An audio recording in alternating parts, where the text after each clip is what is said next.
All right, so we are back for our third episode doing the series recaps for what was a historic low for the Marlins, with the Padres series reaching 12 straight losses, which is a franchise record. Yet somehow, some way, they magically sweep the Phillies against Zach Wheeler and Jesus Luzardo with Aaron Nola in the middle game. But just kind of like some general thoughts about both series before we get into things. Unfortunately, Max Meyer, it seems like now that all things are kind of pointing towards the fact that he's going to be out until mid September with this next strain, which, yikes. This is also another thing why I've been kind of preaching to the choir that the Marlins do need the trade for starting pitching come this trade deadline as well. Cam Carrella, in his couple games in AAA, he's had a 4-hit game on Friday, this past Friday, which was the first Padres games. Man, dude, this guy Cam Carrella, man, he's banging at the door with both fists on that door, just saying, "Let me into the major leagues." But not yet, compadre. But other than that, so other notes to kind of point out.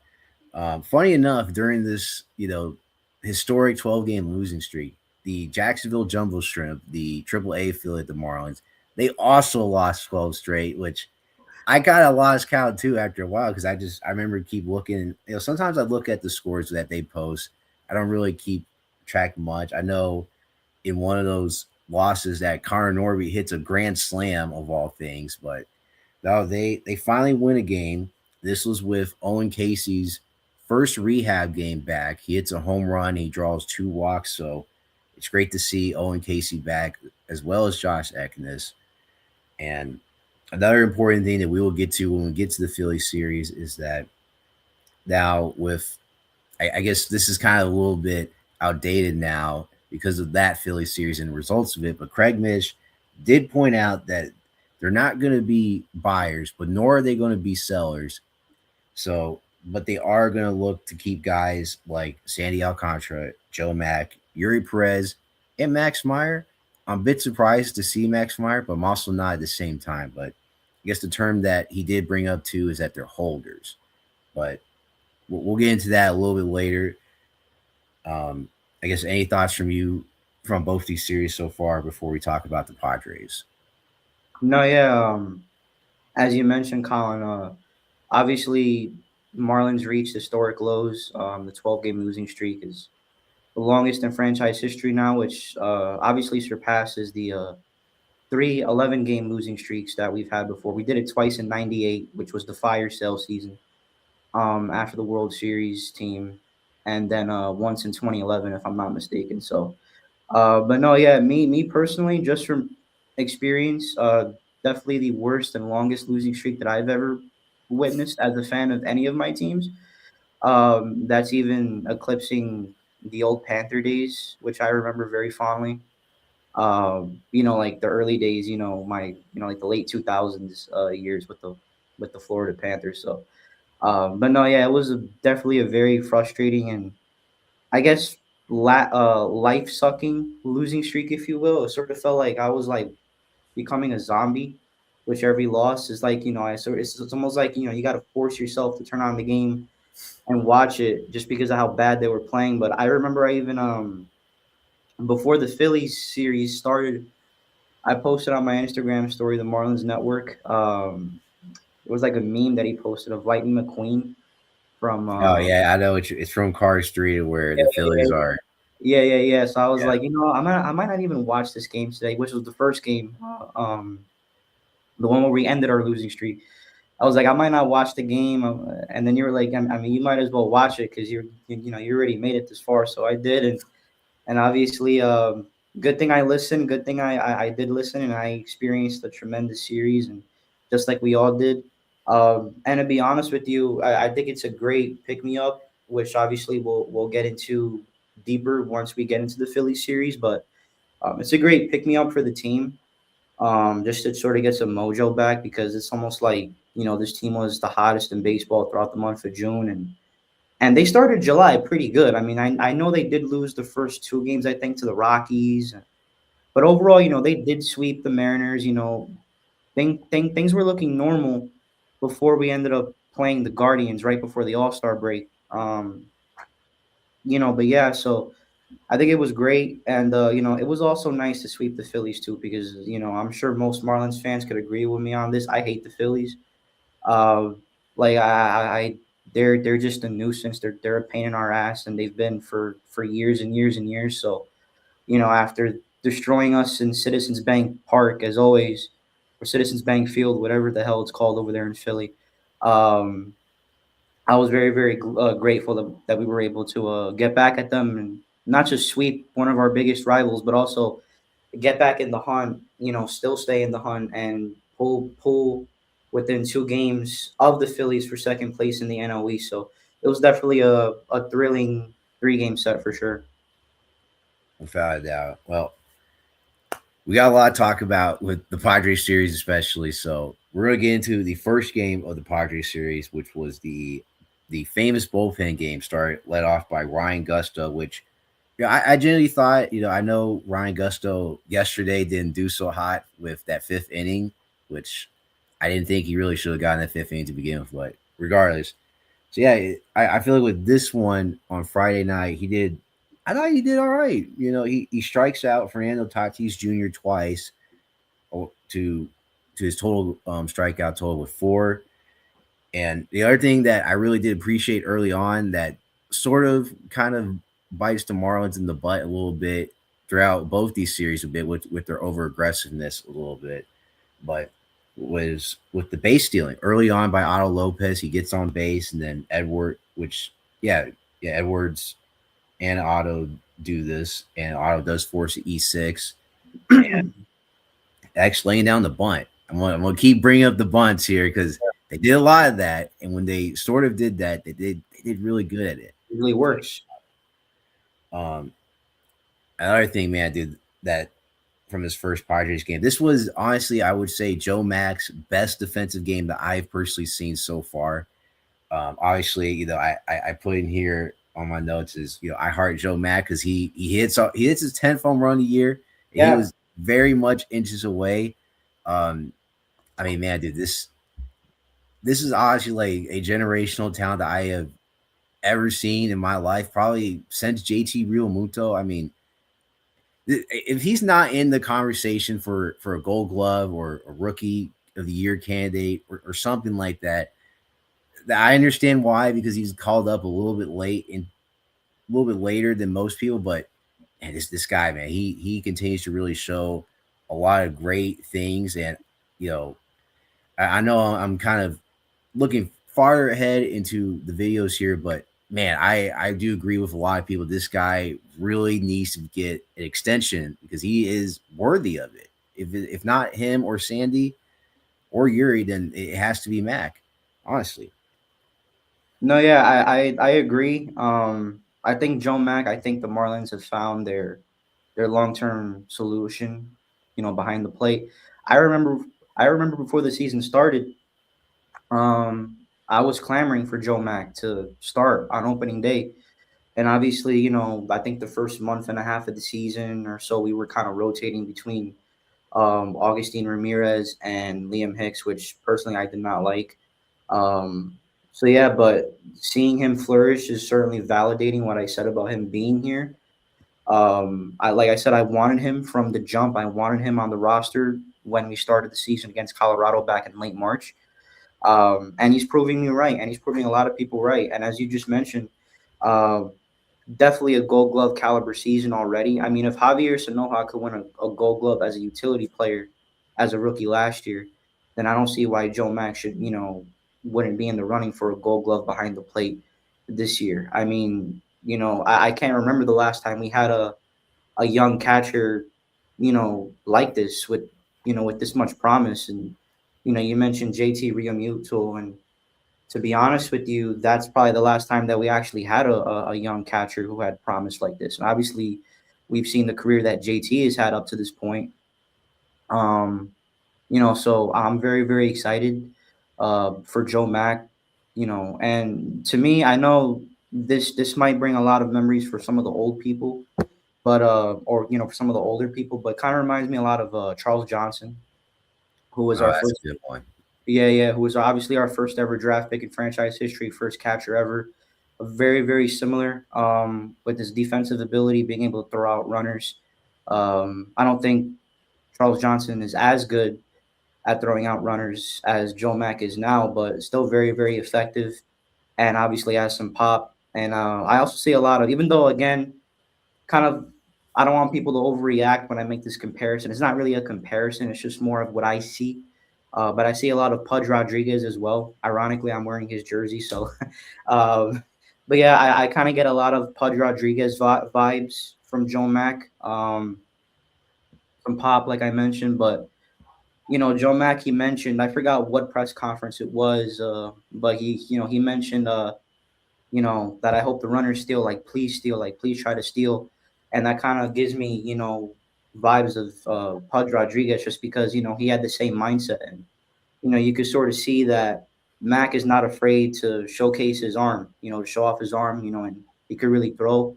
I love watching him throw, especially to second base, because he has a rocket for an arm. I'm surprised he didn't even try playing quarterback in high school. Maybe he did. I don't know. I haven't looked him up that deep, but he definitely has an arm for sure, a cannon, and he's been fun to watch. And the great thing about him is that he's doing it both ways. He's making an impact defensively, and he's having an impact offensively. Obviously, not as much as some of the other players on this roster, but to already have 10 homers and 30 RBIs, and to be batting at a respectable rate for this era, 237, as a rookie, that's pretty surprising. So I'm very, very excited with Joe Mack. I'm very happy, very thankful that he's a part of our organization, and I can't wait to see him grow even more. He's definitely a young superstar in the making. Yeah, well, before we get to, I guess, this huge ABS challenge that does bail out Lake Walker in, I forget which inning, but he does bail him out. He's great with the. Heriberto Hernandez continues to really surprise me a lot of ways with his power. He hits another home run that ties the game at 2, and man, um, it, yeah, I'm at a loss for words because that's how great Heriberto Hernandez has been this year, man. Because ever A since he got surprise. ever since he got called up from AAA Jacksonville, him and Griffin Conine, which I know I will get to saying my praises about him in the Phillies series, but man, him and Griffin Conine, man, ever since really June, they've been the two best bats, in terms of just pure bat of they can hit for average and they can hit for home runs. Those two really been in that conversation of being the 1-2 guys on this team, honestly. No, yeah, and with Bert, he's been a pleasant surprise as well. The one thing about this Marlins team is that their whole roster is filled with pleasant surprises. Like, I don't think we were expecting any of these guys to, like we knew that they had talent. We knew that that they have a lot of young, exciting talent. That they're one of the youngest teams in baseball, and they certainly look like it at times, both positively and negatively. Um, but he's been great. I wasn't expecting Bert to have this amount of power in his bat. I mean, I think he hit 10 homers last year. Uh, but just the surge that he's taken, I kind of feel like the the assignment to AAA really woke him up, because obviously at the start of the season he just was not productive at all, which is the reason why he got sent down to AAA. And ever since he got called up from Jacksonville, he's just been a revelation. I mean, 16 home runs as of now. You mentioned it, he tied up that game at 2. Um, he's definitely, if you look at this roster, he's certainly one of the, I guess, clutchest players that we have, because it's almost like anytime we need a big hit, he comes up to the plate, and you see results, whether if it's a homer or even just a base hit or a double, wherever it is, he's finding ways to get on base, and he's seeing the ball well. He's been seeing the ball well all season. Um, and it's gotten to the point where I call him, the Dominican Barry Bonds, because almost like he started the season after his assignment in AAA, coming off the bench, and he's knocking dingers out of the park everywhere, and now he's starting. and he hasn't slowed down at all. So I think he's great, and obviously we will talk about the trade deadline in another episode from now. It kind of sucks that he's being in trade talks, but he's definitely been one of the most fun players to watch on this roster so far, and he's definitely given me a lot of thrills. Yeah, without a doubt. But to kind of get to closing thoughts about the first game. Yeah, as I alluded to before, Joe Mack really just bails out. I was going to say he really bails out Lake Baca out of his own mess there. And unfortunately, Joe Mack cannot be the Superman of this team to bail out every pitcher, unfortunately. But definitely a thing that I was definitely surprised by again with Clayton not having anything to say about it. Kind of like in the last with the Brewers series with the William Contreras challenge was the Otto Lopez fair ball. That was a fair ball that I don't know who was catching that night for the Padres, but he catches it midair in fair play, and Otto was safe at first, and they ruled it a foul ball. I don't exactly know why. I've still yet to really figure this out as to why it was ruled foul. But again, this is another thing to where I'm gonna get to in especially in the second Padres game that really just now more than ever that Clayton's decisions and what he's not gonna ask about and whatever during these games is starting to get magnified more and more. No, yeah, and it's not just his decision making. I think he's too nice because you just mentioned that that questionable call, that foul ball. He didn't even make an effort to plead a case. Like he was just he was talking a little bit to the umpire from the dugout, from what I can recall, and that was it. Like I don't know, like he just doesn't like I mentioned a couple times that Clayton, he's a good guy, he's a nice guy, but sometimes that demeanor is not fit for this profession. I've spoken about it before. You got to be, and this is not just in sports, but in life in general. Like, as a human being, you got to be able to identify what your strengths are and fall into an occupation that caters to those strengths. I've always thought of sports like, for coaching. I'm not saying a coach has to be like a Bill Parcells type of guy where constantly tough on the players and screaming and all that, but you got to have a bit of toughness. You got to have a bit of feistiness. I've always believed in that. And we're sort of seeing that now with other South Florida teams. I mean, look at the Panthers and Paul Maurice. Paul Maurice, he's not a quote type of guy. He's not loud and demonstrative, but whenever he has to get a grasp on his players, he does. And I don't think Clayton does that. I think he's just too lax, too laissez-faire, if you want to say, too hands off, and you can kind of see that and feel that. When you see that energy or the lack of energy, him not pleading his case, him not trying to even if the umpires are not going to listen to him, but still you want him to go out there and show some fight, show some emotion, try to plead a case, that Otto did hit a fair ball. And the fact that he didn't do it, it was very alarming to me. And it's just, it kind of gave me a bad taste in my mouth for sure. Absolutely, especially for a very important year for Clayton McCullough, which I'm still trying to figure out what his contract situation is, but definitely this is a very important year for him considering that last year, regardless of the unhinged usage of Josh Simpson, as we all remember, this is a very poor year for him. But let's kind of wrap up here with first game. Yeah, unfortunately, Tyler Zuber gives up a 2-run home run to Rand. I forget, is it Rand Gifo or Rand Fifo? But Renfro, yeah, okay. I yeah. would mess up his name a lot, so so there's that. So yeah, but the funny part about it, which I did put in the thumbnail, his face really does express a lot of what this was like to really watch during this 12-game losing streak. In a lot of aspects, is it just says it all. Pitcher says 1,000 words in Zuber's face. Hey, I'm glad I get to use that for a thumbnail because that's what it felt like. Um, yeah, 10 losses in a row. the most random part about it, which I thought it was very interesting, that I believe this was Marlins Network that posted this. There's a random, for whatever reason, a random pop off for the tarps off people. Shout out to y'all, man, because that was honestly just pretty funny to see that whole section just disappear like that for tarps off. So No, hats yeah, off to y'all. yeah, for sure, for sure. Hopefully, one day we could actually become good enough where the whole stadium is filled up, and now they actually have an impact.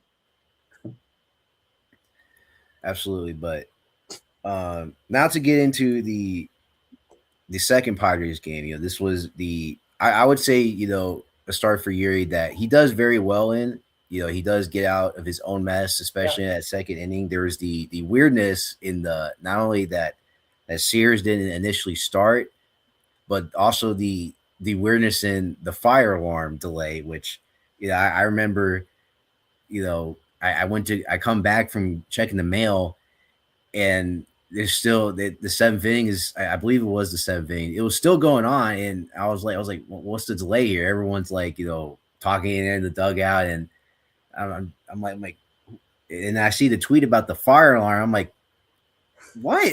The fire alarm? What? No, yeah, that was the game that was on Fox Sports One, the middle game, and yeah, to me that kind of signified the. To me, if there's uh, one thing that you could really point to sort of I guess paint a picture as to how crazy that losing streak was, then that's definitely uh one thing that you could use because um I can't remember the last time that a Marlins game at Lone Depot Park was I guess suspended for a little bit due to a fire alarm. And apparently there was, from what I read, I was kind of looking at it on Twitter. Could be wrong. I don't know because Twitter is the land of fakeness. But I apparently that fire alarm was just set off randomly. Why I don't know, but there was no fire apparently. Hopefully I'm right, but if I'm wrong, you can correct me in the comments below. Uh, but no, but yeah, that was just a crazy moment. I can't remember a time where that actually happened. I do remember the only other time that I could think of something similar of that happening was it actually happened with the Braves. I think back in the early 90s. I saw a documentary of the 1990s Atlanta Braves a while back, and I forgot what year it was. I think it was 1992 or something. They had traded for Fred McGriff, and then shortly after trading for Fred McGriff, I think their first game after the trade, it was at home at the old Atlanta Fulton County Stadium where the Falcons used to play. That stadium is no longer around. But in the press box, there was a fire there right way before first pitch. It was like during warm-ups, but it was in the press box. There was a fire.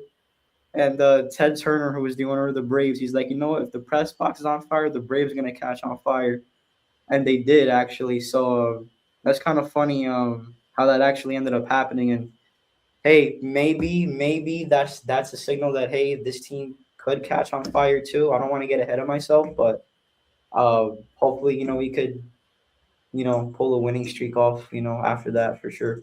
But that was funny and random too, very very random. Yeah, very very random. Yeah, a little bit worried there that Yuri's going to get pulled there in the seventh, but Oh yeah, he doesn't. But overall, with this Yuri Perez start, not obviously strikeout wise, it's not his best ever. I believe he only gets two strikeouts, oh, yeah. which is very uncharacteristic of Yuri. But I think overall, I mean, he was getting. I mean, hey, he got through seven. I know he allows 3 runs, but not too bad for Yuri. But the offense was very anemic that day, and well, I'll get into that here right now, actually. But yeah, I remember the Otto Lopez at bat very particularly, where Esteury Ruiz is at third, Jacob Marcy's at first. You know, he drives home, Ruiz off of the very ad throw by the right fielder. But man, and this is partially too about the mental mistakes with the Marlins. It's Marcy. He stops in the middle of the play. I don't know if he was thinking about trying to go back to first base or not, but he gets thrown out at second, and I'm just sitting here. I'm just like, I don't know, like what was the thought process there, man? Like, dude, I'm not and gonna lie. funny enough, sorry to cut you off, but funny enough, this was one of his better series was against the Padres and sort of in the Phillies too, to where yes, I know that first AB yesterday was pretty terrible to watch, but he's drawing more walks, he's getting on base just a little bit more, he's striking out a little bit less, but it's these little. I have to think with stealing bases here or trying to advance runners here with Marcy, it's a mental thing because I that was just really perplexing to watch with that particular moment with Marcy. But you go ahead. No, yeah, yeah. I'm not gonna lie. When that happened, when I saw that, I probably threw the loudest f bomb that any human being can possibly throw. I was just so frustrated. I was, I was watching the game. I was watching the game in the second apartment of my home. Luckily, we have both apartments open, so I was alone watching the game. Um, and when that happened, I was just so infuriated. And I did mention that this team looks like one of the youngest teams in baseball, both positive and negative. That right there, that mental mistake, that base running error by Jacob Marcy, that literally goes to show you how young this team is. And it's not just Marcy, Xavier Edwards too. I don't know what it is. I know other players have been caught stealing. Sanoha has. Sanoha, to me, the players that I've noticed get caught stealing a lot, and have a lot of mental errors along the base paths. Marcy, uh, X, and Sanoha. I don't know what it is, but those three guys, it almost seems like once every couple of days they're just destined to get thrown out and get caught stealing. And that's especially the case with Marcy. Uh, so that was horrible, and I kind of feel like that was deflating for the team as well. I don't think they were able to get their mojo. Not that they had any mojo, because quite frankly, during the 12-game losing streak, the offense was, as you said, anemic, lethargic, unproductive, whatever term you want to use, it fits. But I kind of felt like whatever little juice this team had, it kind of got sucked away when Marcy had that horrible base running error. But also too, like you said, definitely one of his better series as well, which obviously still isn't saying a whole lot because he still hasn't been very productive. But like you said, he is drawing a lot of walks now, or more walks. He is striking out less. But the one thing that bothers me about Marcy, and it's a pattern that I started noticing around the time of the Cleveland series.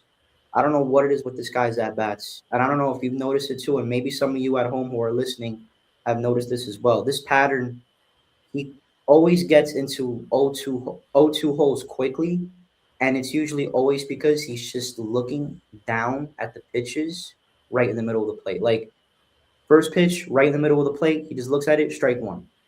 Second pitch, same pitch, right in the middle of the plate, strike two. And then strike three is an awful swing with the pitch going towards the dirt, and he takes an awful swing, and it's a horrible miss, an awful swing and miss. So I'm bringing that up because Marlins Network also posted that on his story. And Miami Marlins news. Shout out to him because I know he's brought that up. He's brought that up too. But yes, go Yeah, ahead. for sure. Yeah, for sure. Him as well. So it's like I don't know what it is with Marcy. He's like it's almost like you sort of know what you're getting when he's at the plate. Like you just know he's gonna take strike one. You know he's gonna take strike two. And then you know he's gonna swing and try to make contact, and most of the time it's strike three. Uh, I hope that he stops that. I don't know if he's coached to do that. I don't know if that's just his decision making. I don't know what it is, but I would love to see him swing at a first pitch every once in a while. I'm not fully in favor of swinging at first pitches. I've always been in favor of watching what the pitcher does first. But dude, like you gotta change something up here because at this point that approach is just not working. I'm okay with being patient and working counts. I've always been a proponent of that. I've always supported that. But when you keep seeing time and time again striking out the same way over and over again, he got to change things up. He really does, man. His approach at the plate has to change. Yeah, I guess another thing that is sort of a common theme of Jacob Marcy too. This happened again, and this kind of led to a very funny event that happened. But his bat goes flying yet again. I've lost count how many times has happened. But the funny part about it this time is that there was the Padres fan trying to climb the netting and trying to get the bat, which I just feel like that's another kind of oddity of Marcy's season where he's just trying to get back to where he's been, and I guess the later half, and then just falls off, and that was another funny moment of that game. But man, dude, it's if I had $1 for every Marcy flying bat that goes into the netting or the visiting dugout or whatever, I'd be sort of be making a decent amount of money off of that. But No, yeah, I think you could say that for almost every little wacky occurrence that's happened during the losing streak, whether if it's a bat flying into the netting, a fire alarm, bad base running. I know there's been a couple times. Again, it kind of feels like I'm singling him out, but Marcy too. Marcy, there's been a couple swings where he swings so hard that his helmet just flies off. So that's it's happened like, a few times too. yeah, yeah. So it's like it's just so much wacky stuff happening. It's almost like watching a Hanna-Barbera cartoon, to be honest with you. But yeah, Well, I guess the other speaking of like over aggressiveness, man, dude, the and I believe this was the Otto Lopez, when Stowers singles gets a single and he cashes in Stay Ruiz, Otto Lopez. I hate saying this for him, but it very much was in the moment. It was a very boneheaded decision to try to go to third instead of trying to stop at second when I believe it was 2 outs too.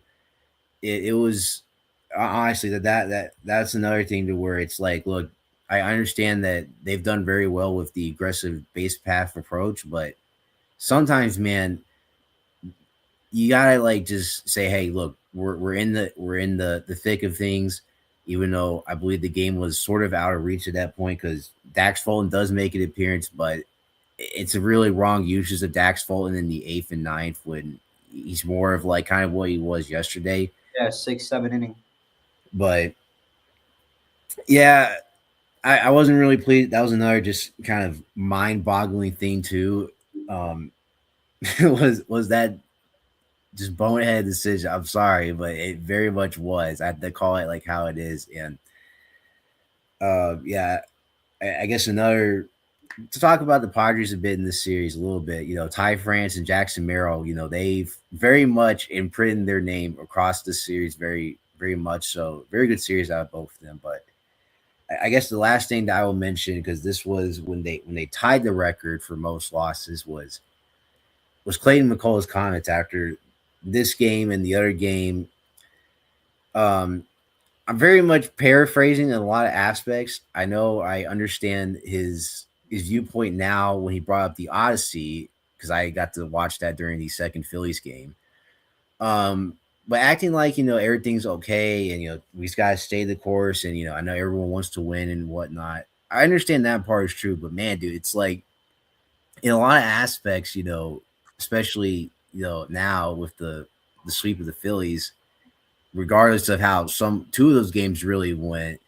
um, I would really say for him, especially and part of his coaching staff too, they're very much on the hot seat right now. You can't, in my opinion, you can't really be saying quoting the Odyssey, even though it's a great movie. Don't get me wrong, it's a great movie, but you can't really be quoting that and saying everything's fine, and especially during a losing streak so infatuated like that. Like you can't. I'm sorry, you just can't. And I know I sort of have defended Clayton with some aspects of it, but this type of thing, I genuinely really can't. It's very frustrating and irritating to hear that, especially when you watch the other guys' interviews, like Kyle Stowers, that they generally do want to win and they do care, and they're just trying to find a way to do that.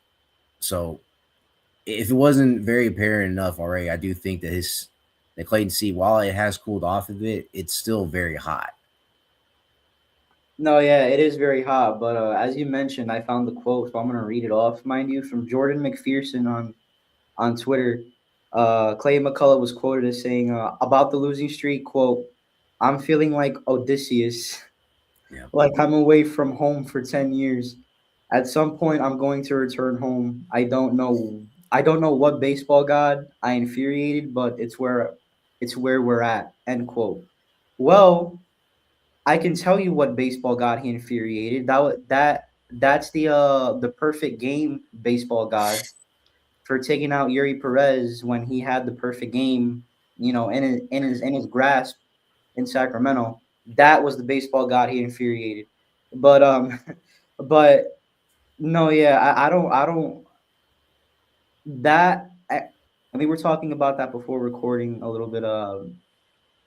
And I mentioned to you, when you hear a coach or a manager in any sport say, "Oh yeah, things are fine," and when they say things like this during a bad losing skid, it's because they're lost.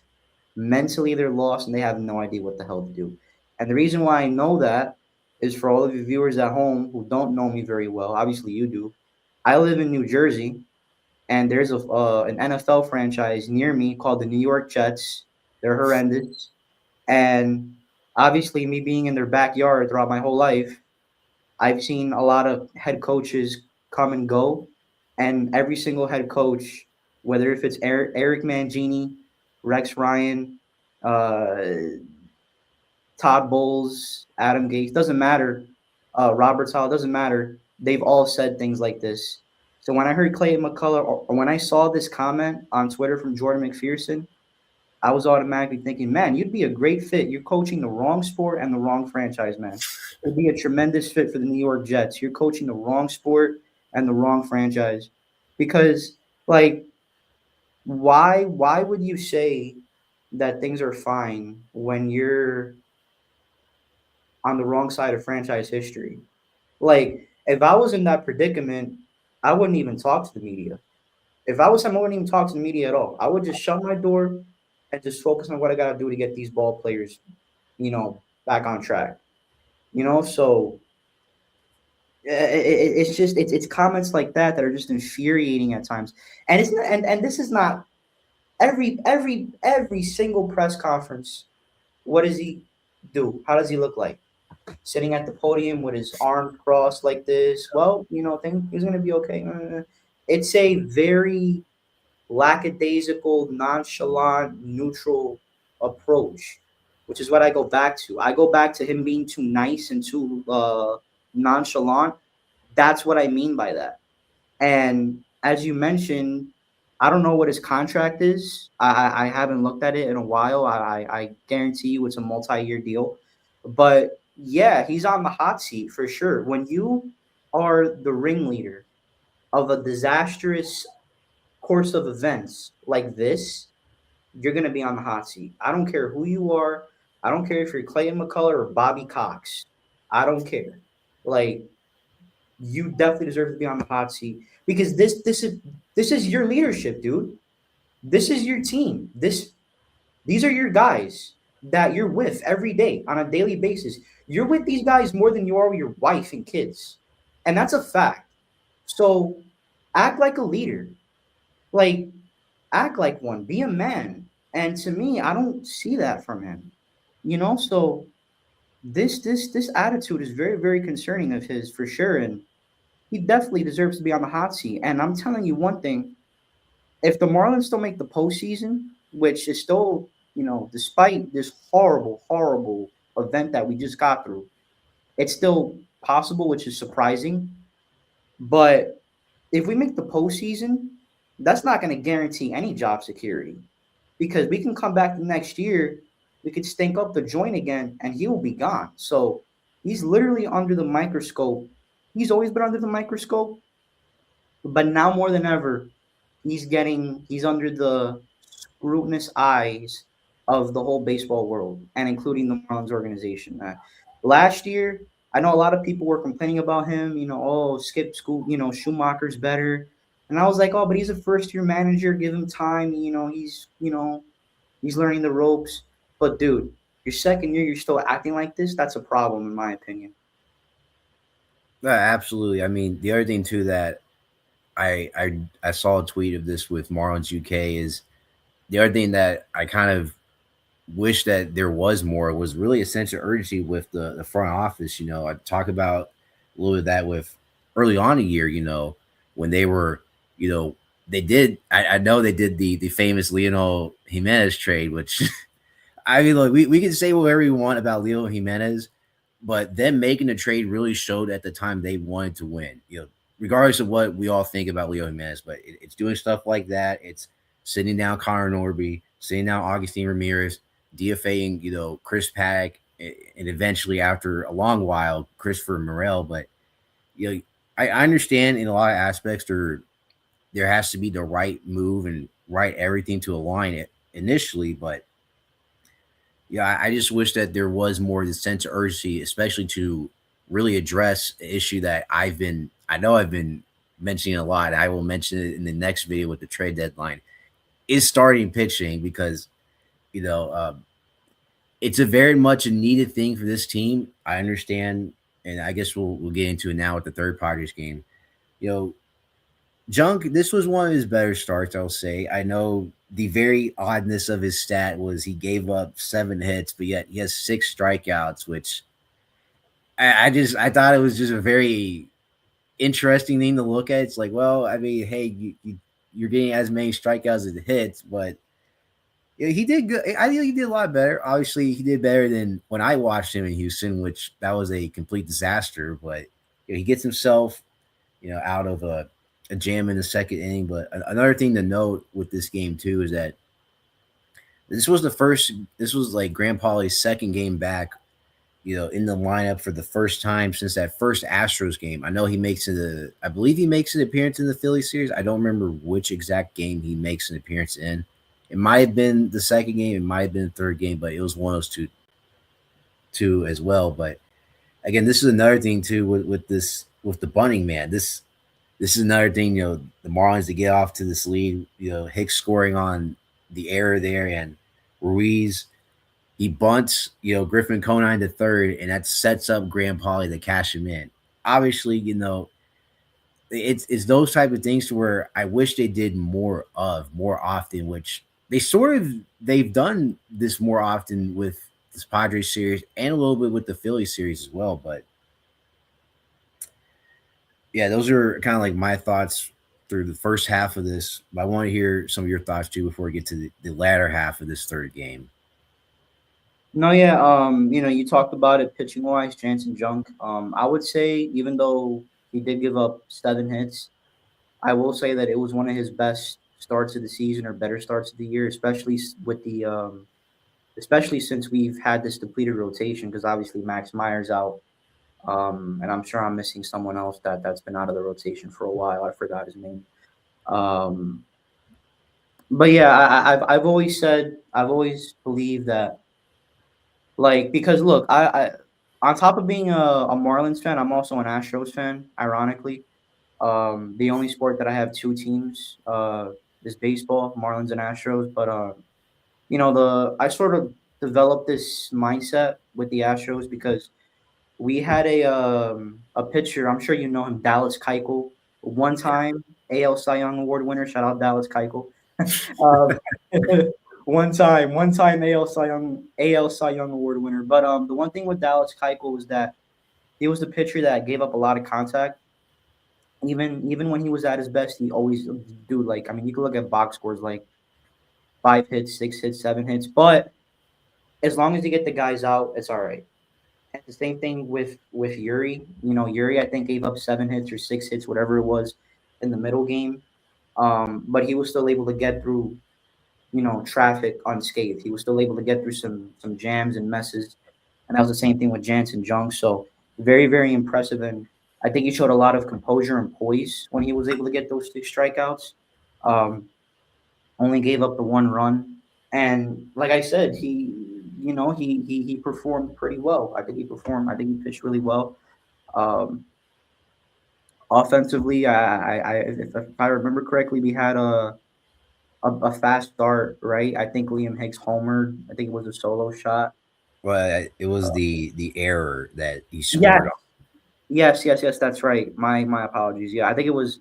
No, my bad. I'm getting confused with Stowers. Stowers homered, but in the third inning, that was a Yes. solo shot. But the inning before was when Hicks scored on that throwing error, which was weird. And then I know that Graham Polley also got he got a single as well, which sent home Griffin Conine. So we got off to a fast start, a quick 3-0 lead, but it kind of felt like even with those 3 runs, like the offense just like to me, even with that start, I kind of felt like the offense was gonna hit a wall just because we were in a wall already throughout the whole streak, and obviously we did hit a wall as we were scoreless. I think through the final you know innings 4 through 9, I think we were scoreless if I remember correctly. Yep. Um, but yeah, so the first half of the game was certainly a mixed bag. You know, some really good composure from Jansen Junk getting out of those messes and us at least having a lead. But obviously, the game would go downhill pretty fast from there. Yeah, unfortunately, speaking of going downhill really fast, Michael Pearson does get hurt. He takes a comebacker to the arm. But thankfully, this is the other reason why I'm very much a proponent of Joe Mack. People kind of forget about us too. Joe Mack does secure the out for the Marlins at that point despite that. But yeah, Pearson, he's still day to day. He's yet to play. Maybe he'll play in the series in Queens. I'm thinking so. But I guess the real disaster point and the thing that really kind of frustrated me more was it was Lake Walker. I've tried to defend him in some aspect. Is really just that he's really an opener type of guy, but yeah, he gets blown up pretty bad. I don't know why. I mean, look, I know it's going to sound crazy, but I know a lot of people wanted John King to face 2 through 4 of the Padres lineup, but honestly, I mean, just to match, just power for power, I would have put Fairbanks in. And funny enough, he does make an appearance in this final Yeah, game, which was the first time in over a week. But you got it. I mean, when it's Machado, when it's I believe it was Ty France or Jackson Merrill, a combination of those three that day that been giving you issues all series long, you got to at least set. I know just to put somebody in that can match that. I mean, Late Bacher, it's not the right choice. I'm sorry. It's it yeah, it ended up being the historic 12th loss. And I'm just sitting here, I'm just like, man, I don't know why they're going to Lake Bacher again. And I know I'm brought up in my little short recap, but later on in that eighth inning, Leo Jimenez pinch hits for Griffin Conine. It's another microcosm of this losing streak, man. It's just these little things like that. It's yeah, add up over time. It's like, ah, it's I very know. frustrating. Yeah, and Bacher, that eighth inning was just disgusting. I mean, I don't even know what I mean, dude. We had the game in our hands still. Like people are gonna forget. Like everybody's gonna remember that was the 12th loss in a row. Everybody's gonna remember that. But what people are gonna forget is that we had the game in our hand. All we needed was just one solid inning or two, really. Obviously the eighth and the ninth, and Bacher just comes in and he just gets lit up, and it's very concerning. I mean, he to be fair, Bacher has been decent. He's been pretty good the whole season. Has he been reliable all the time? No, as has been, as we saw with this 12th loss in a row to get swept by the Padres. But I think overall he's been pretty decent. I don't think anybody can say that he's been horrendous. He's been a solid arm. So for him to come in and just give up, I think it was what 5 hits, and I know Oh, I that's know a lot. no, I know. I think it was either 5 or 6 hits, and I know he gave up 4 runs, but it was just like, it was bad. But like you said, the microcosm, is like all the decisions that Clayton makes. It's just it adds up. Like we wouldn't be nitpicking all these decisions that Clayton does if this team was playing better, cleaner, and more consistent and winning games. I mean, look at the month of June that we had. I don't know anybody, including myself, who was Clayton did this, Clayton did that. Like, yeah, of course, it's Clayton, so he's gonna make questionable decisions. But when you're winning and when you're, on a good run like we were in June, those questions are really not gonna get asked. But when you start seeing things like this happen, it's in your face. It's in your face. It's in your face, and you can't do anything about it. And Bakker, that was just a horrendous outing, and I think over like his past, I want to say three. This is just an estimation, but I want to say I think his last 3 or 4 outings they have not been very good at all. So he's been struggling, and this outing more than any other is like it just shows how much he's been struggling as of late. Yeah, I think that's about right. I'm not sure if he made an appearance in the Seattle or Cleveland series, but yeah, to my knowledge, I mean, ever since that the perfect game, funny enough, ever since that infamous game, he's really been struggling a lot. But this is another thing where it's like you have to use the guys in the right circumstances. Like a guy like Lake Bacher, a guy like Ryan Gusto, those are really your opener guys for a bullpen game. They are not your typical high leverage guys. And I mean, we that's honestly the success for Lake Bacher for this year was that he's an opener. He gets you 2 to 3 innings, and he's done. But well, now we finally gotten through the frustrating part, which was the Padres series. Now we could talk about the almost could have been frustrating part with the Philly series, but thankfully not because they somehow sweep the Phillies, and especially in this first game where I didn't think they were gonna really win in general because of who it was on the mound with Zach Wheeler, but man, you talk about really genuine surprises is the fact they chased him.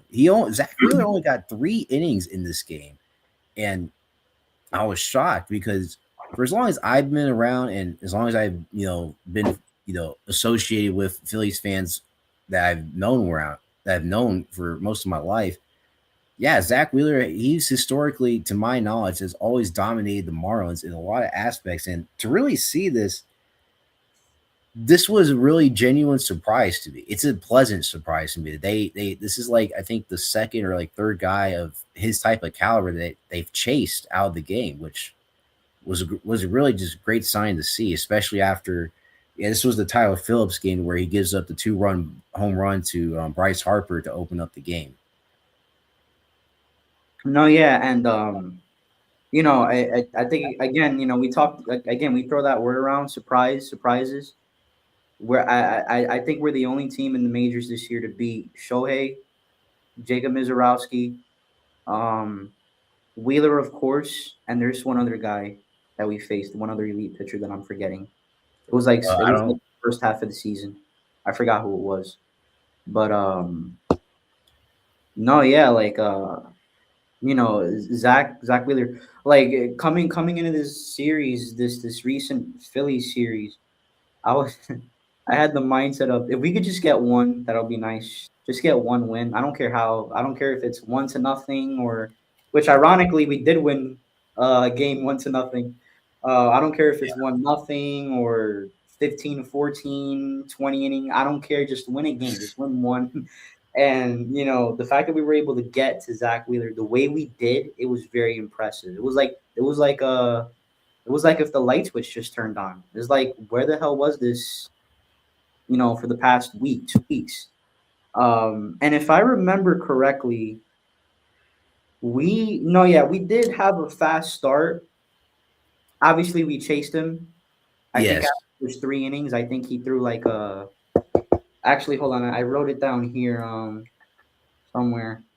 Zach Wheeler, yeah, he is 68 pitches total for the game. He only pitched 3 innings, only was able to throw 68 pitches. So we were able to get to him. I think we scored 5 runs in the first two Yep. innings, but obviously after that, we didn't score until the magical ninth inning. It was just like the offense just was completely AWOL, which again is surprising because again we chased one of the best pitchers. Zach Wheeler, for as good as he's been throughout his career, this season I think he's putting together the best individual season of his career up to this point. So for us to hit him 6 times and get 5 quick runs, it was pretty surprising. It was shocking. I was not expecting that. I don't think anybody was. So yeah, it was definitely cool for sure to get him out of the game early to humble him because he's on a tear. Coming into that game, he was 10-2. with a ERA just over 2. It wasn't too far over 2. It was just over. So, the fact that we were able to give him his worst start of the season, arguably, like that, in that fashion, it was definitely shocking for sure. No, without a doubt. I mean, scoring with auto scoring on the double error, that was one thing. And Heriberto with the solo shot, that's the other thing. But like, and we'll get into Mr. Conine later. But Conine, he scores the home run. Marcy, again, he doubles in this game and he cashes in Javi. It was just like it's just a big surprise. It's like, wow, they might actually do it, and it was looking pretty decent for a while, and then yeah, unfortunately that 6th inning, man, I genuinely thought, because I remember, well, we'll talk about it later, but yeah, Cade Gibson comes in. I'm like, all right, he struggles a bit. You got to put in John King, right? You got to put in John King here to kind of bail him out a bit. No, he goes to Tyler Zuber. He gets blown up, and the Phillies take the lead at that point. I believe it was 7-5 Phillies at that point. And I mean, this is another just thing where it's like, man, I don't know why, like, John King's not in this, man. I mean, he was wrong at the wrong time, but it's another just little nitpick decisions that I'm just gonna just keep wondering why. I mean, I know Pearson wasn't available, but you gotta use your best guys sometimes to really bail you out. Which, yeah, John King, he does make an appearance in this series. He gets you 2 innings. He gives up a run. It's no big deal because he gave you 2 basically shutout innings in comparison to what Kate Gibson and Zuber did. I guess another aspect of that 6th inning was really just wondering why Tyler Phillips didn't get that 6th inning. Which, I mean, yeah, I know you brought up too. I believe in your video too that of the game that he should have, because they've already lost 12 straight. And yeah, I agreed wholeheartedly that, yeah, I would have liked to see Tyler Phillips, who after that giving up the 2-run bomb, similarly to his start in Houston, really just he was in the zone, just like any other like good Tyler Phillips start. Yeah, absolutely. I did mention that in my recap of the first game.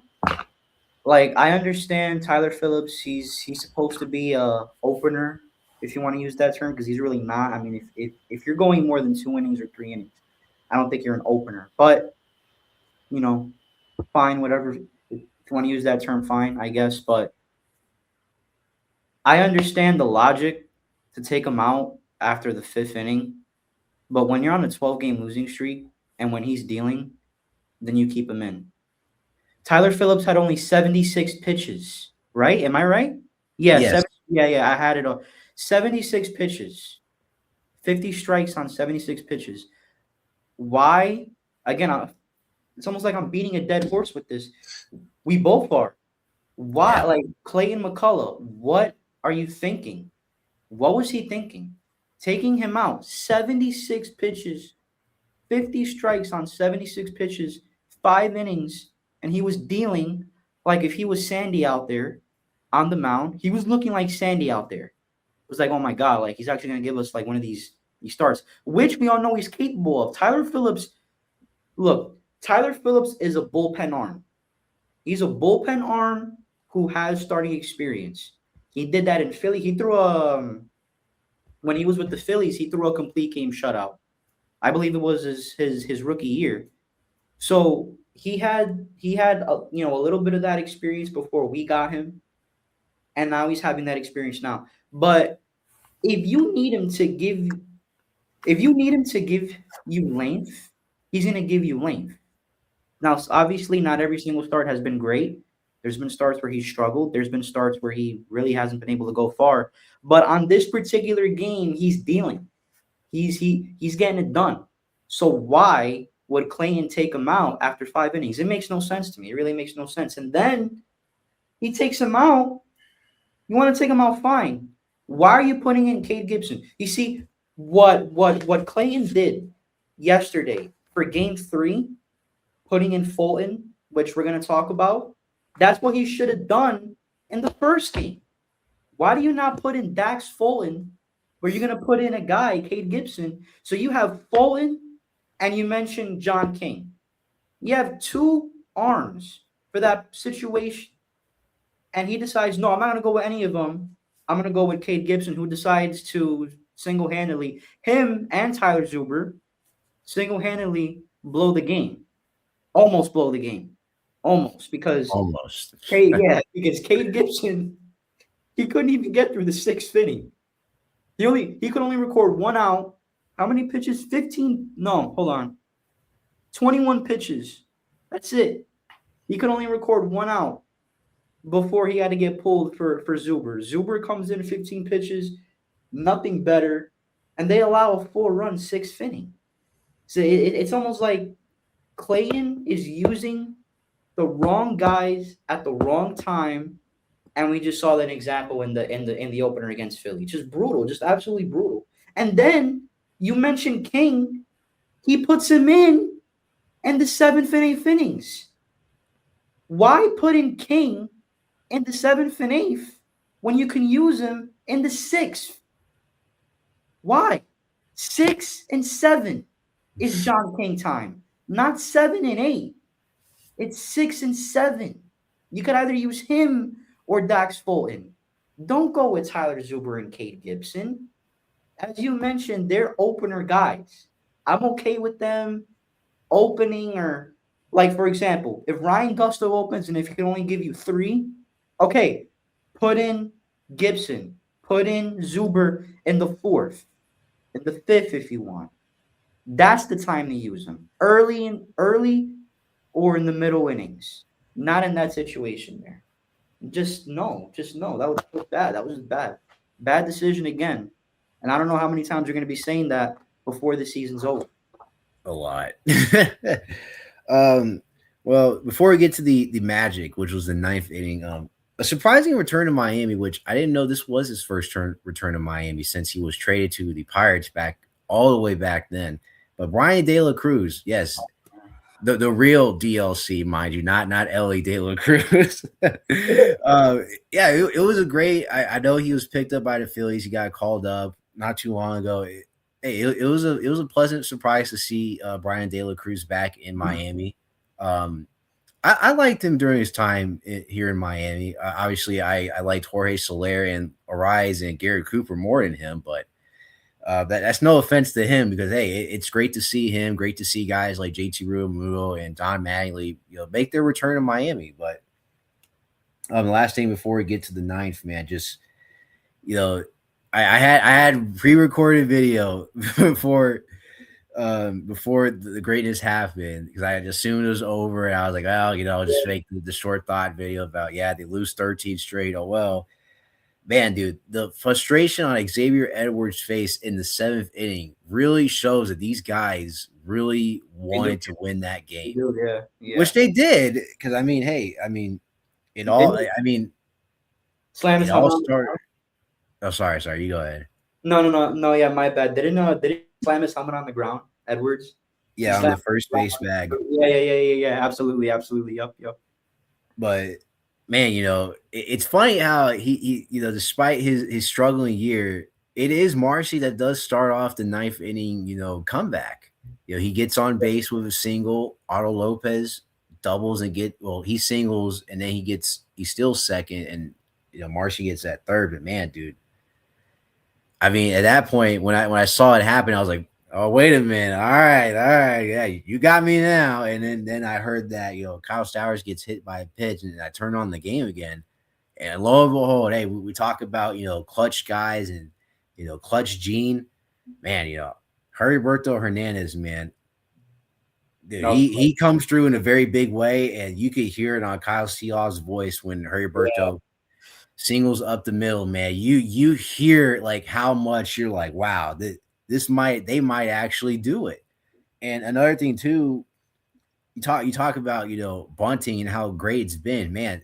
People kind of forget too. Xavier Edwards does lay down a fantastic bunt to get on the first base once, to not only to get on base but to advance the runners with, I believe it was Ruiz the third and then Heriberto the second. Even though Liam Hicks he ground down to a fielder's choice and gets Ruiz out at home, but it's stuff like that really just that excites you a lot. Really with the bunting too. Like, yeah, dude, when Edwards lays down a good bunt, that's a game changing move right there. Mhm. And I remember too, before we get to the big finale of this game one, I remember seeing, Javi and the entire bench being all excited because that's the type of thing that you've really been missing throughout this streak. It's just the Yeah. excitement on the bench. I know Kevin Brawl mentioned about how at times this bench and inside the dugout was very dead, and talk about a real sense of jolt of energy. That's what you need more of out of these guys. And well, uh to end it all off, when I saw Conine hit, man, dude, I was just like Kyle Seeloff, man. You're like, oh, thank goodness, thank God, thank the Lord. Say our prayers because this losing streak is finally over with, man. I was so happy. I never was more happy to re-record a video in my life than that one right there. From the negative to, man, my guy, Mr. Griffin Conine Jr. of Mr. Marlin. Man, this uh no words can describe how happy I was and how thankful I am that a guy like him is on this team. At like there's no words. No, yeah, absolutely. And I know that you know Griffin obviously was not handpicked by Peter Bendix and the staff. That was more of a since Jeff is here, we'll bring him on. Well, if you want to use nepotism as the term for that, then fine. But it's working. So In a lot of ways it's working. don't so to Peter Bendix and the front office, don't trade him at all. Just don't, because in this case, like he's been a revelation in a way. He's been very, very exciting to watch, and I think he's I think out of all of our batters, he's probably I would say he has the best patience at the plate.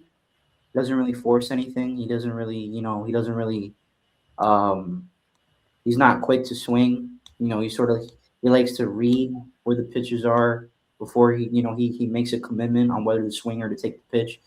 And I think that that's awesome. I think he has a mature approach, and this is the one thing that benefits being the son of a former major league player.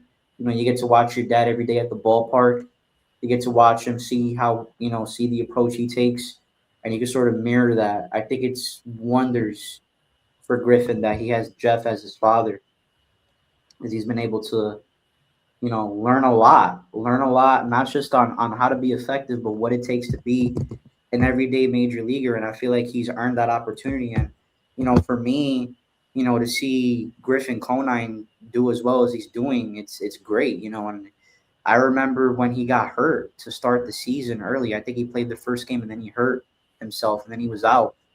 Um, and I was kind of down about that because everyone knows the potential that this kid has, and he's showing it. He's showing it on a daily basis, and he's been doing that as of late. He is by far, the best position player that we've had on the roster in July. He is scorching hot. He's doing everything that he needs to do to prove himself, to his teammates, to the coaching staff, to the front office. So do not trade him. Do not trade him, Peter Bendix. And besides, he's the son of the greatest Marlin in franchise history. My personal all-time favorite Marlin is Jeff. I'm more of an old school guy. So, you want him to be here because it only feels right. It only feels right. And with this series that he had against Philly this week, it could only do wonders from him. It was big to watch him to get that walk-off single. The first of his career, by the way, that Yeah. walk-off single. So it was great. It was great. It was awesome. Yeah, and to top it all off, the funniest part about all of this, Calvin Fauché gets credit with the win. Yeah, yeah. With the one, It's true. He gets credit with the win, everybody. So that was kind of a little funny little thing that I kind of got a good laugh at after the game. All right, so for a second game, I was only able to watch, I want to say, around the start of the fifth inning, but I obviously, because I was watching the Odyssey that night. Great movie, by the way. If I haven't already mentioned it enough, it's a great movie. Um, from what I saw, yeah, Kyle Stowers, he scores the only run off of Aaron Nola, but definitely felt like there was more opportunities to really cash in guys throughout this game. Yeah, Yeah, Sandy, he does get himself out of a really early jam in the second inning, but other than that, man, I mean, yes, kind of like we've seen, and I know if you mentioned it, especially Sandy, he does set the all-time franchise record for most quality starts by a Miami Marlins with 111. It's only going to continue to grow. That number is going to continue to grow from yeah. there. He's not So getting anywhere. He's not going anywhere. They've made that abundantly clear that he's not getting traded. Thank God. thank God. We need the Dominican Choco brothers on the roster. But but yeah, the greatness of Sandy. Obviously, I think he is one of the greatest pitchers of all time for this franchise, which does take me a lot to really say that because I was like most people are about our age was able to really watch the greatness of Jose Fernandez. Maybe not so much of Dontrelle Willis, but yeah, I think I can pretty much say that with confidence now. This is arguably the best Marlins pitcher of all time, without a doubt. Um, Another thing I really like that I did notice here that I have brought up throughout this episode here today is that there's been a lot of better ABs by Jacob Marcy. He's getting himself into a lot better counts, really battling back. I think he did battle back to. It might have been him, but it might have been a few other people against Luzardo yesterday too. But other than that, I mean, yeah, another over aggressive move by Otto Lopez as he tries. I believe he tries to steal second when, or he was trying to steal third when Kyle Stowers would have walked. I don't know which inning. Yeah, this was in the third inning with one out. So it's another thing where I'm like, I don't know why this is like a constant theme of this team. It feels like throughout this entire year is base running. But other than that, I mean, through my perspective, yeah, I'm very surprised when I came out of the movie that I saw who pitched in the eighth and the ninth. I'm like, really, you telling me that Calvin Fauché and Pete Fairbanks actually did real pretty well for their standards for a game against the Phillies? And yeah, this was also the same night too with Owen Casey's first rehab game that the Jacksonville Jumbo Shrimp finally end their 12-game losing streak too. Funny enough. Yeah, yeah, that game, the middle game, I call it really in baseball. Anytime we play a defensive, low scoring game, I just call it ass and elbows. That's what it is. It's just hard work, literally hard work. Put on your hard hat on, bring your lunch bucket to work, and grind it out. That's literally what it is, ass and elbows. Because that was literally a grinder. I mean, you mentioned Kyle Stowers, the solo shot, which by the way, that homer by Kyle Stowers, I know for a lot of you, I don't know if you know too much. The Dolphins had a punter named Reggie Roby Oh back yeah, in I the 80s heard and about this. yeah, Yeah. in the late 80s and early 90s. That dude used to punt the ball so high that the football it would just hang and hang and hang. It would just stay in the air, stay in the air, stay in the air for forever. It would never come down. That Kyle Stowers homer was literally like a Reggie Roby punt or a Shane Leckler punt. I mean, he just sends it high in the sky. No one knew what was going on at the ballpark.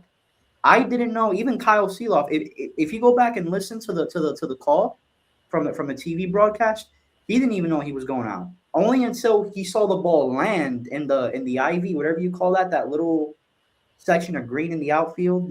Past the wall. It was only until then in which he knew it was a home run. Like that ball just it was the longest. It felt like the longest pop up ever, and it carried just enough for it to leave the ballpark and give us the only run of that game. And also in that at bat, I'm starting to notice it more. Kyle Stowers is seeing the ball good because in that same at bat, they're foul balls, but he hit two foul balls that were loud. They were loud foul balls, and he got good contact on it. I mean, if who knows? I mean, baseball is a cruel sport, as we all know. But that literally could have been a couple base hits or a double, whatever, if the ball didn't go foul, because he rocketed it. So he's definitely seeing the ball really well. Uh, you mentioned, we could have tacked on more runs. And one moment that I did remember that I wrote down in the next inning, Graham Pauly, and this has just been the epitome of the losing streak, even though we're past that, but it still kind of plays in. One of the things that made us lose 12 games in a row, other than lack of execution, was bad luck. This moment in the second inning of that middle game was literally a bad luck moment because Graham Pauly, he gets a good. I forgot what pitch it was. I believe it was a fastball um, on the outside corner. He gets it good, rockets it, just shoots it right into a double play. Like I mean, I forgot who the second baseman was for Philly. But literally, it could have gone over his head. If it would have gone over his head, that would have brought home Griffin Griffin Conine because he was on second. So he had a runner on first and second. That would have at least sent home Griffin Conine. And unfortunately, that was just a bad luck double play that ended up negating anything. So we came close several times, but luckily the pitching was amazing. Sandy, as you mentioned, I believe he surpassed Ricky Nolasco um, for the most quality starts in franchise history. He was great. I mean, 7 innings, just 4 hits, 5 strikeouts. I mean, only 1 walk. I mean, that's what you want from him, and that's what you expect of him. And I'm sure he expects that out of himself. So the fact that Sandy has had a great year.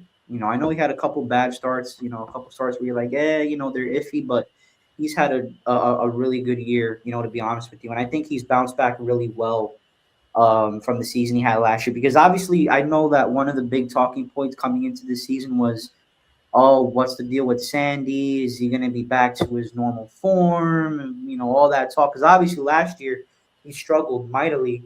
And I think part of the reason why was because he was in a never ending saga with trade talks. And even though us as fans, we talk a lot, about that stuff, we kind of forget. And same thing with the media.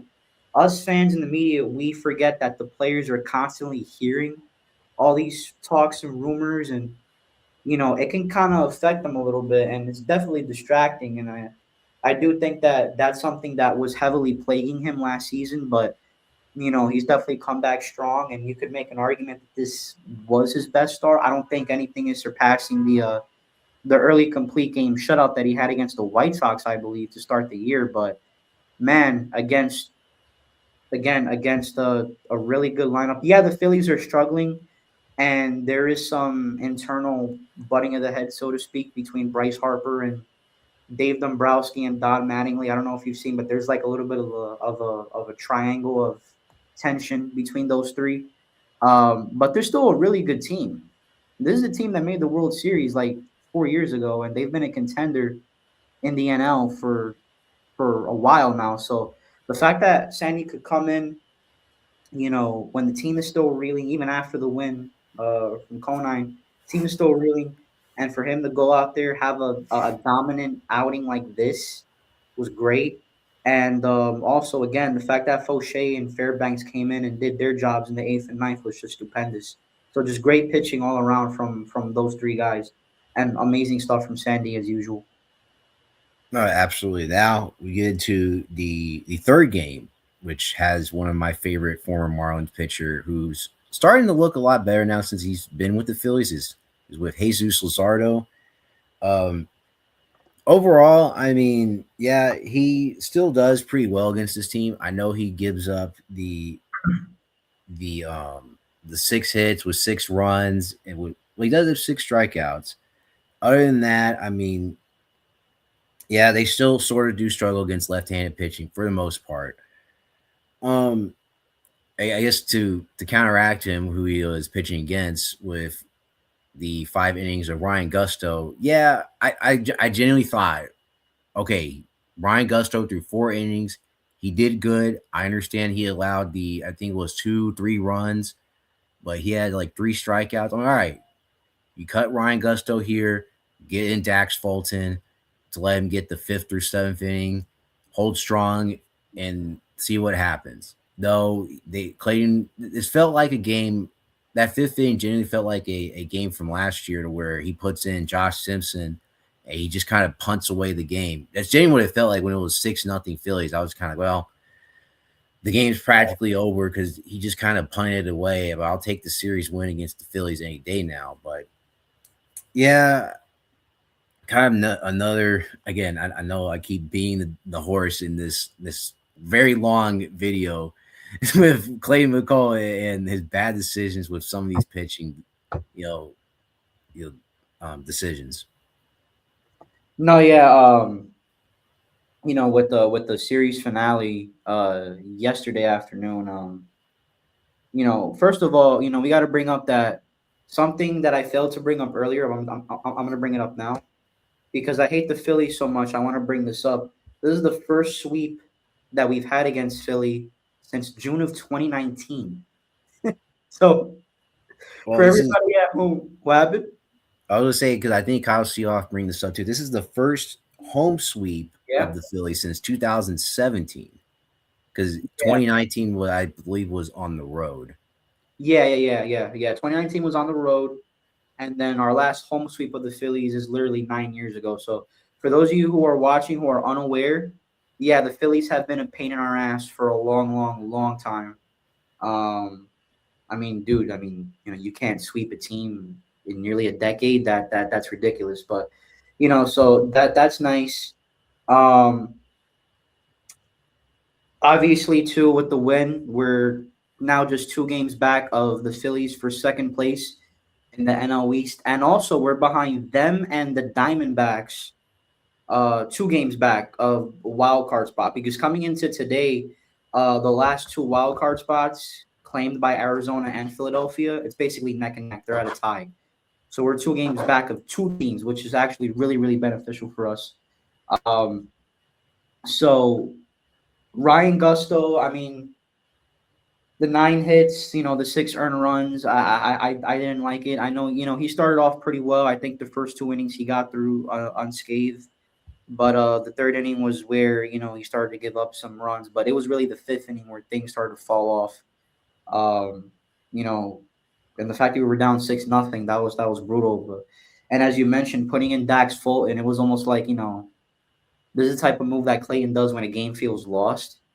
But obviously, the game was not lost, as we're going to get into, because it was a crazy comeback. So, but the fact that Dax Fulton, and I want to bring this up, the fact that Dax Fulton was able to come in a completely unforeseen situation and give you 2 perfect innings with 3 strikeouts, I thought that was incredible because I know for a fact that he's not used to being in situations where a tight game, a game's on the line and he has to come in and give you an inning or two, solid stretch, keep him scoreless, and he was able to do that.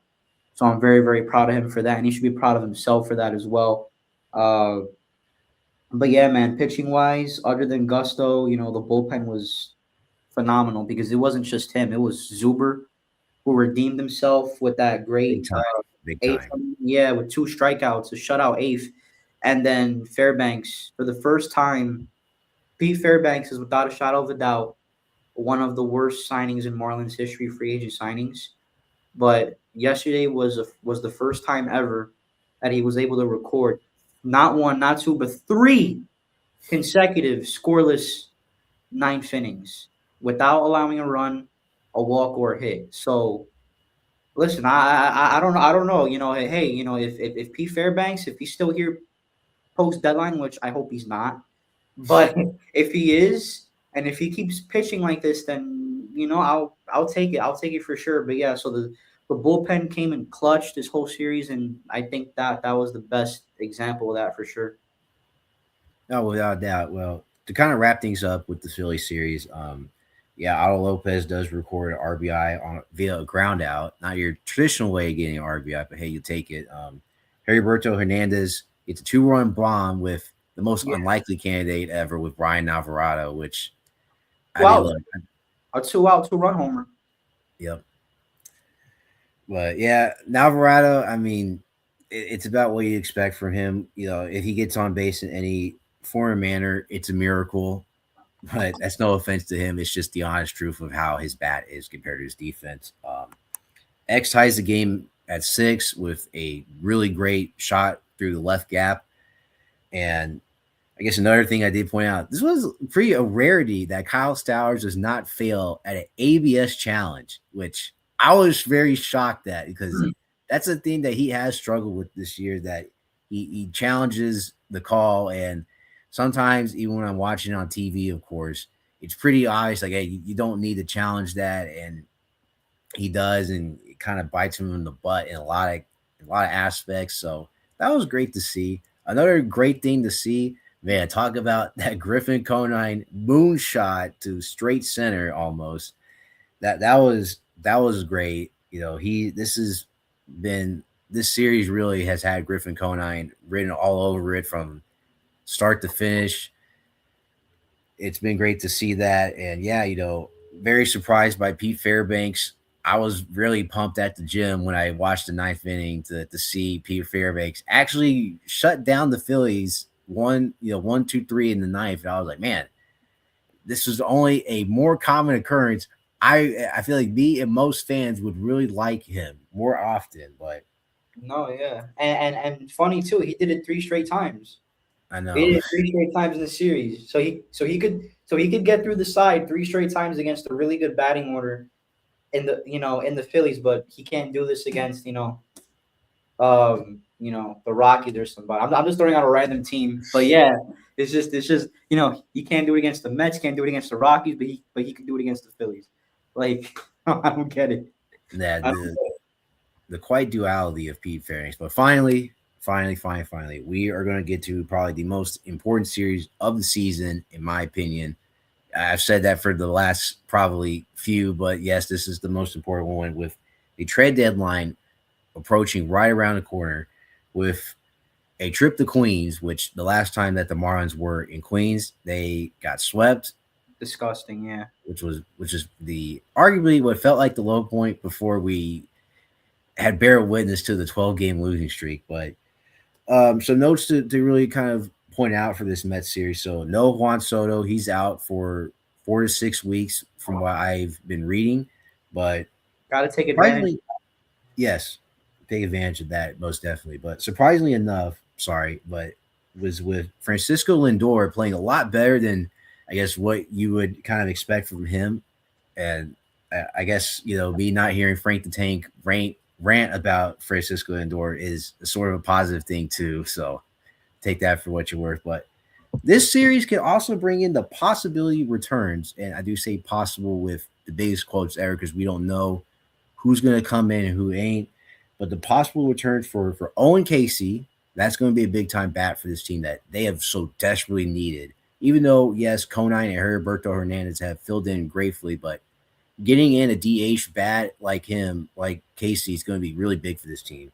Josh Agnes, and Michael Pearson, huge ads for this bullpen as well. But yeah, those are the possible returns. Now, for the pitching matchups, obviously, we're recording this today on Thursday of the first Mets game. So if anybody were to get traded, anything like that throughout the course of this, obviously things are very subject to change, just like the Sandy start, which I forget who was going to schedule for that, but now that the Sunday game with Sandy is a to be determined. But starting with tonight, it's Yuri Perez versus McLean.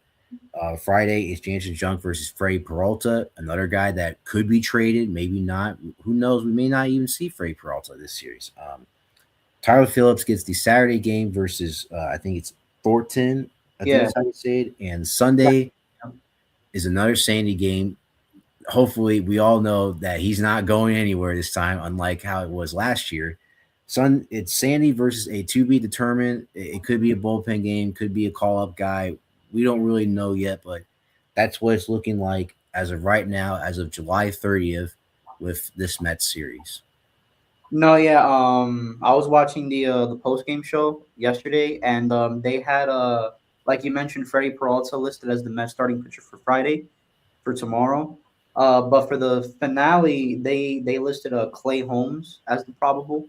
Now Clay Holmes, he's been on the 60-day IL with the fibula injury. I think he fractured it, so I don't know when he did it. I don't know why they had him listed there. I just wrote it down. We'll see what happens, but As of now, Clay Holmes is listed as the probable for Sunday's game for the Mets, at least starting pitcher wise. Um, so we have that. As you mentioned, Juan Soto's out, so we're not going to see him. He's done for a while. With the calf injury, 10-day injured list, and it's interesting to note that he's been playing on this calf problem for almost the whole season. So that pretty much knocked him out for this series, and he says he doesn't regret it. So that I guess fine. But you also have Mark Vientos who's out. He has a hand problem, so he's on the 10-day IL. Um, and that's pretty much it. Austin Warren, a bullpen pitcher, is on the 15-day IL with a forearm problem. So, but yeah, so the Mets, they're last place in the NL East. They've had just a miserable season that's been riddled with injuries and inconsistency, a manager change. Uh, they're 46-62.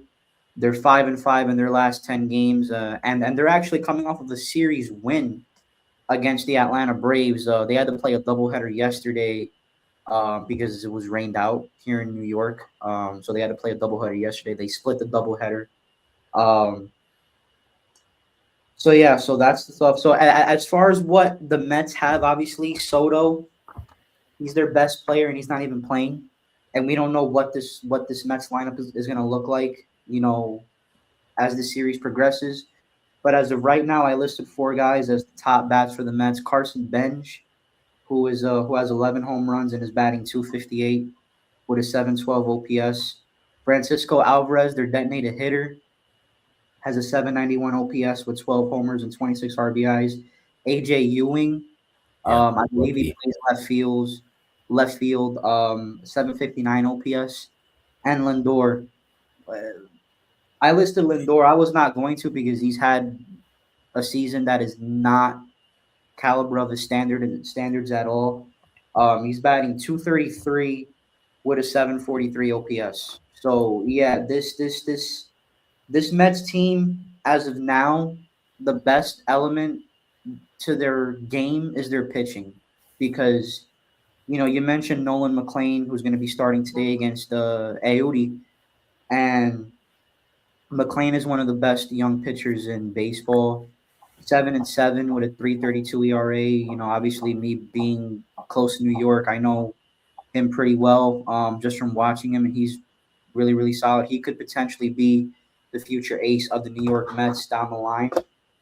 So I know he's going to give us some problems tonight. Hopefully Yuri can match what Nolan McLean does. But offensively, we have statistically speaking, if we're ignoring the 12-game losing streak and the funk offensively that we've been in, we do have the upper hand on the Mets when it comes to the bat. The Mets have been just bad, just bad. They're tied for 21st in runs, tied for 18, or excuse me, yeah, they're tied for 21st in runs, tied for 23rd in hits per game, uh, 25th in batting average, 28th in on base percentage, 24th in slugging, 27th in OPS, and they're tied for 13th in home runs. But I think we can all agree that most of that is Juan Soto's doing because this team, without Juan Soto, they don't do anything. Their best power bat is probably Alvarez, and even he has a limit to how many home runs he could hit. He's not the best power hitter by any means. So this Mets team, they strike out a lot. They record a lot of groundouts, and that could be a benefit in our favor. 'Cause obviously Yuri Perez, especially today, obviously he doesn't have a great ground ball pitch for sure, but he's definitely good at getting guys out. Um, and we're definitely going to see a lot of Mets striking out in this series because that's what they do.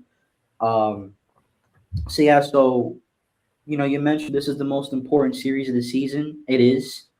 And the expectation should be that, with the team that's in last place, who's selling a lot of pieces right before the deadline, you got to win this series. There's no excuse. You cannot have a series tie, and you definitely cannot lose this series. If they lose this series, then you can pretty much just wrap it up because there's no excuse as to why they should lose the series. The Mets are awful. They're abysmal. They're a non-competitive ball club. You cannot lose the series. You have to win 3 games. If the Marlins win 3 games at the very least, then we're gonna be in a phenomenal spot. And who knows, we could be in a playoff spot by the end of the weekend. It all depends on what happens with Philadelphia and Arizona and a whole bunch of the other teams like Washington and San Diego. But yeah, without a doubt, this series is do or die for the Marlins. They have to take advantage of a crappy opponent, a plagued opponent, injury plagued, fundamentally plagued, and they got to win the series. No negotiation for this. They have to get this done.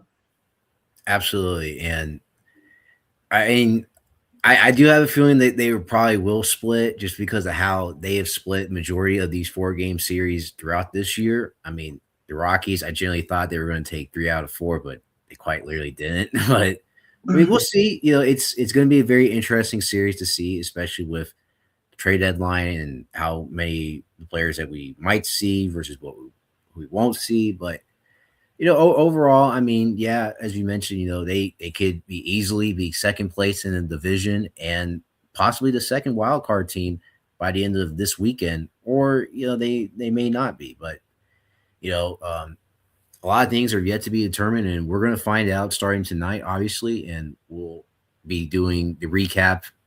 I'll try to do a little bit of the recap for each game, but definitely when it comes to the overall series, we'll definitely discuss that after the Bravo series when they go play at that very cursed place, which is Truett's Park. But other than that, hey, I mean, obviously, by how long this video is, we definitely had a lot to talk about today. A lot of the good, which was the Phillies series, and a lot of bad, which was the Padres series. But overall, I mean, yeah, things are definitely interesting for this Marlins team, especially at the trade deadline, which we will discuss, at hand tomorrow.